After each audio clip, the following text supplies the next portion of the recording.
오늘은 사도행전 9장 말씀을 보도록 하겠습니다. 사울이 스데반을 죽인 후에 가장 먼저 한 일이 무엇입니까? 여러 회당에 가져갈 공문을 제사장들에게 청했다는 이야기가 가장 먼저 한 일입니다. 사울은 제사장에게 가서 크리스찬을 잡을 공문을 받아서 일을 시작을 했습니다. 사울이 하나님을 알기 전에는 사람들에게 권위로부터 정당함을 받고 싶어 했습니다. 우리가 하는 일에 대해서 인정받고 싶어 하는 것이 인지상정입니다. 이왕이면 가능한 큰 권위로부터 인정이 더 우리의 살아가는데, 우리가 행동하는데 유리한 조건이 됩니다. 하지만 하나님의 자녀가 되고 나서는 하나님만이 유일한 권위이고 그분으로부터만이 정당함이 부여되고 인정되는 삶을 살아야 합니다. 때문에 세상으로부터의 권위를 함께 누리고 싶은 유혹으로부터 우리는 벗어날 필요가 있습니다. 자칫 기독교가 하나님이 아닌 다른 것으로부터 인정받으려 하기 시작할 때부터 기독교는 힘을 잃기 시작을 합니다. 사람이 만든 법과 공문은 그 기준에 한계가 있습니다. 그래서 2절에 보면 남녀를 막론하고 결박하여 라는 말이 나옵니다. 막론하고, 법은 하나의 조항을 만들어 놓으면 그 조항으로만 판단을 합니다.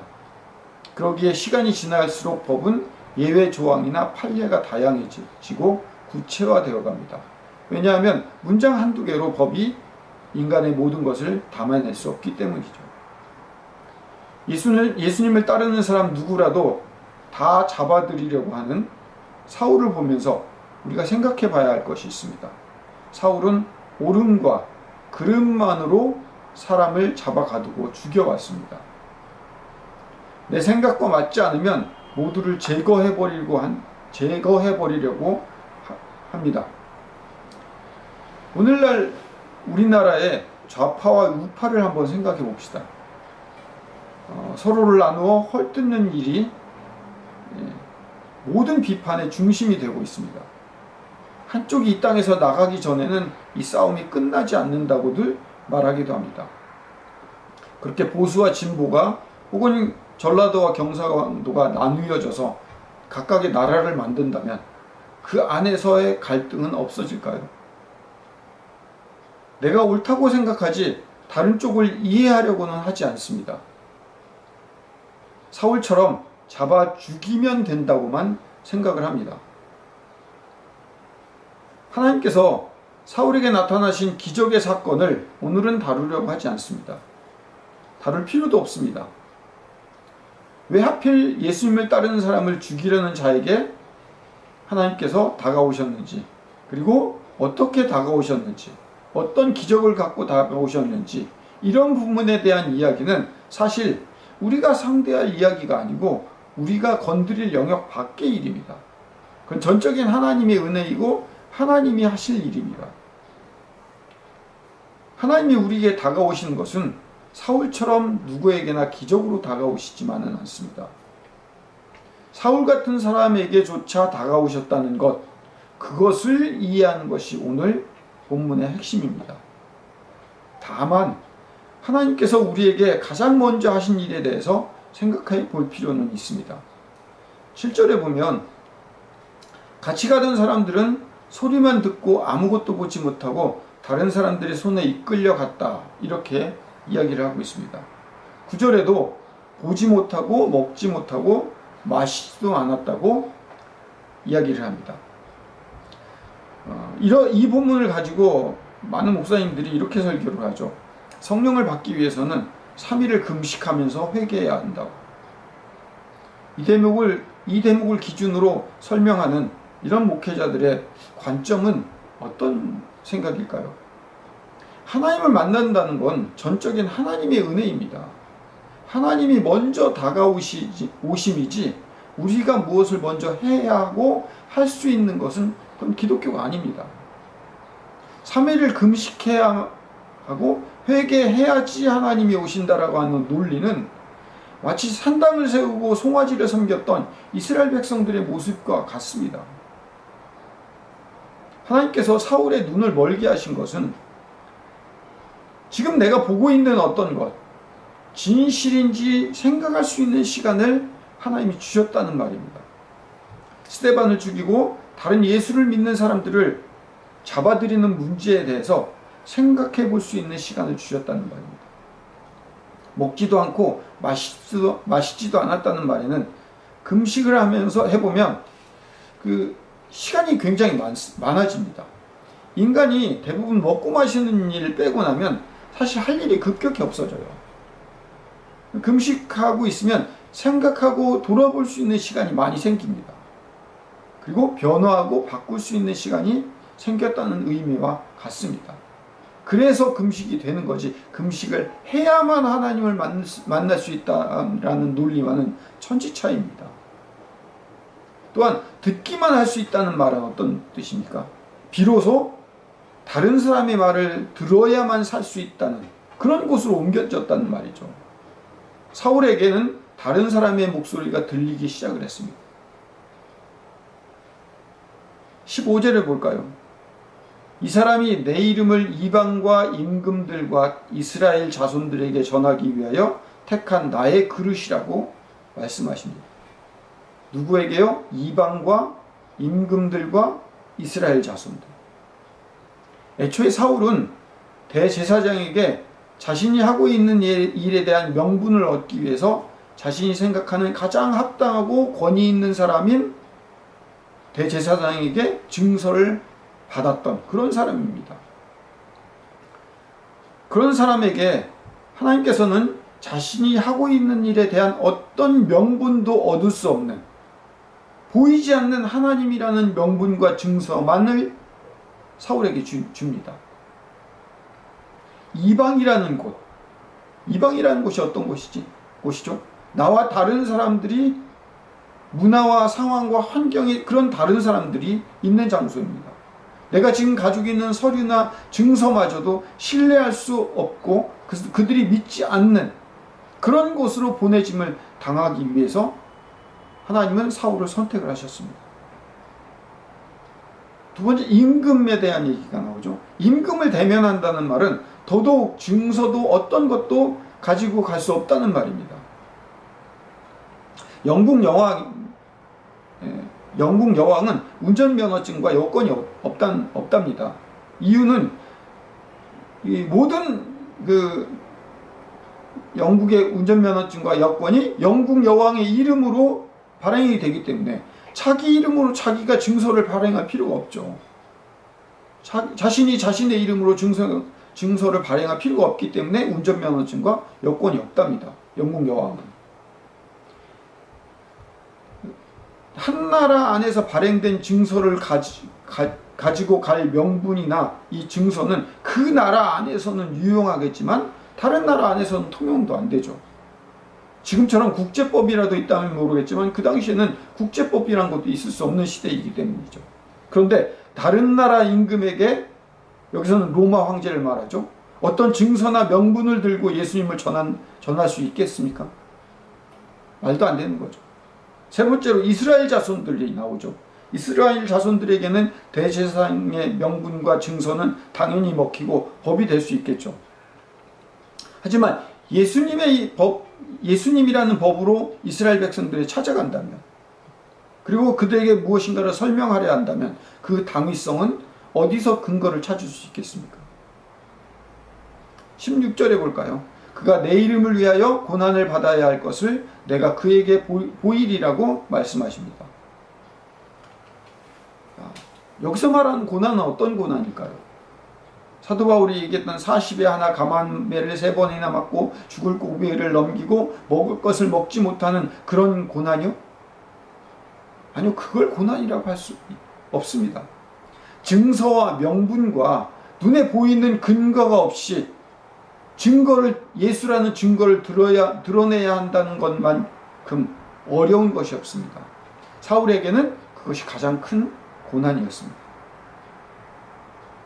하나님을 안다는 것을 세상의 복을 받는 것으로 이해한다면 사울이 바울이 되는 과정을 결코 이해할 수 없습니다. 차라리 9장의 뒷부분처럼 베드로가 죽은 사람을 기도하여 살릴 수 있는 실력이라도 하나님께서 주셨다면 좀 나았겠죠. 하지만 지금 사울에겐 가지고 있는 쓸만한 패가 아무것도 없습니다. 더군다나 어제까지만 해도 대제사장의 특공부대로 예수를 믿는 사람들을 잡아 죽이는데 혈안이 되었던 사람이 하루아침에 예수님을 전하는 사람으로 돌변했다면 누가 믿을 수 있겠습니까? 예수를 믿는 자들을 잡기 위한 술책으로밖에는 볼 수 없는 일이 아니겠습니까? 사울의 내면을 생각해봐도 그렇습니다. 명분이 가장 소중했던 사람이 가장 명분 없는 일을 해야 하는 사람으로 변화시킨 것이 하나님이십니다. 그래서 우리가 사도행전을 읽고 성경을 읽고 사울과 바울을 읽을 때 바울과 사울에 집중하지 말아야 됩니다. 우리는 사울이 가말리엘 제사장의 후계자요 로마 시민이었다는 신분과 실력을 부러워하고 그 정도는 되었으니까 사용하셨겠지라고 생각하고 사울을 선택한 것, 그것이 아니란 거죠. 하나님의 입장에서는 가장 말도 안 되는 사람을 선택한 것, 그런 하나님을 설명해내야 되는 겁니다. 아마도 하나님은 당시 세상 사람들이 생각하기에, 아니 저는 이렇게 거룩한 상상을 해봅니다.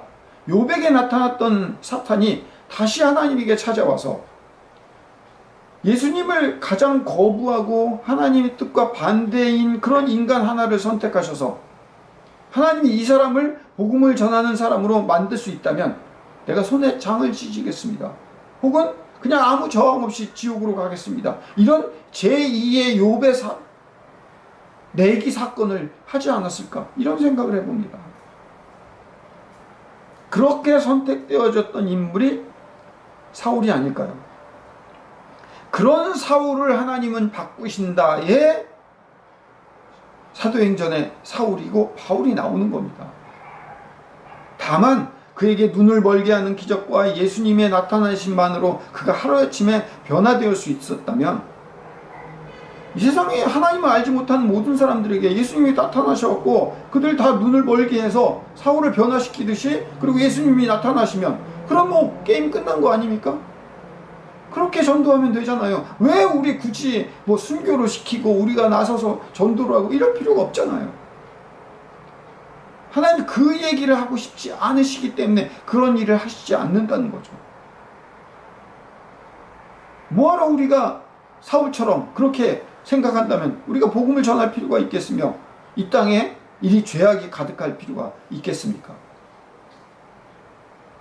하나님은 가장 변화시키기 어려운 사람을 사용하셔서 지금까지 예수님을 가장 잘 전할 수 있는 사람으로 만드신 하나님이 오늘의 주인공이다를 이야기하고 싶은 겁니다. 그래서 하나님은 사울을 하나씩 하나씩 다루어 가셨습니다. 사도 중에 사도라고 자랑했던 그 사울을 나중에는 죄인 중에 괴수라고 고백하게 만드셨습니다. 누구도 간섭하거나 도전할 수 없었던 사람이 사울입니다. 그 당시에 자칭 선지자이고 메시아라고 외치던 사람들이 한둘이 아니었어요. 예수 그리스도 말고도요. 그런데 자진해서 예수를 따르는 무리를 잡아 죽이기까지 해야 했던 그런 열심당원인 사울을 하나님이 어떻게 다루어 가셨나요? 사울이 원래 재능이 있었던 사람이란 얘기를 부각시키려고 하는 것이 아니고 그런 자질이 갖추어졌던 사람을 사용하신 것이 아니란 이야기입니다. 하나님은 세상이 말하는 가장 바꾸기 힘든 한 사람을 선택하셔서 바꾸어 가셨습니다. 좌우 논리에 오늘날 빠져있는 마지막은 상대방을 죽이는 것 위에는 답이 없다고 생각을 합니다. 그래서 박근혜 대통령이 대통령이었을 때 면도칼을 들고 와서 목을 그은 사람이 있었습니다. 그리고 또 이번에 문재인 대통령이 되었을 때 신발을 던지면서 문재인만 죽이면 된다고 생각하는 사람들이 있습니다. 누가 잘하고 잘못했느냐를 떠나서 상대방을 죽이는 것 위에는 답이 없다고 생각하는 사람들. 전라민국 사람들은 따로 선을 긋고 나라를 세우는 것이 논리라고 생각하고, 보수는 무조건 친일파이고 왜구라고 일본 가서 살라고 하는 수많은 댓글들을 어렵지 않게 모든 곳에서 찾아볼 수 있습니다. 이것이 변화하기 전의 사울입니다. 혹시 여러분이 진보이십니까? 보수만 사는 동네에 가서 진보의 논리로 살아보실 수 있으세요? 여러분들이 혹시 보수이십니까? 진보만 사람들 뿐인 세상에 가서 보수로 살아보실 수 있으십니까? 아니, 다 죽여버리고 살 겁니까? 어떻게 해도 알아들을 수 없는 사람들 사이에서 어떤 증거와 논리로 그들에게 설명하고 설득할 수 없는데요. 말이 안 통하는 사람들이기에 나는 그냥 입 다물고 살련다, 이렇게는 살아갈 수가 있죠. 그래서 오늘날 기독교가 말 안 하고 나만 천국 가려고 입 다물고 살고 있지 않습니까? 물론 말이 통할 것 같은 사람만 골라서 말은 하고 있죠. 사울이 언제 바울이 되어서 전도할 때 말이 통할 것 같은 사람에게만 복음을 전했습니까? 이방과 임금과 이스라엘 사람들에게라는 전혀 말이 통할 수 없는 사람들, 근거도 될 수 없고 어떤 근거나 명분도 가질 수 없는 그런 상태에서 복음을 전하지 않았습니까? 그래서 그 결과로 수많은 순교자들이 나타날 수밖에 없었습니다. 그래서 전도의 정답은 이렇게 이야기도 합니다. 기적밖에 없다고요. 예수님을 전하기 위해서 병을 고치는 기적이 일어나고 죽은 자가 살아나고 안 되는 일이 잘 되고 일이 잘 되게 풀리면 하나님 쉽게 전할 수 있다고요. 다른 각도에서 또 생각을 해봅시다. 그런 방법이라면 뭐하러 순교자가 나오면 뭐가 그렇게 어렵겠습니까? 기독교가 전해질 때 기적과 병 고침으로 예수님이 전해졌던가요? 기독교는 병 고침과 기적으로 절대 전도가 되지 않았습니다. 그럴 거면 애초에 제자들이나 전도자들을 고용할 필요조차 없었어요.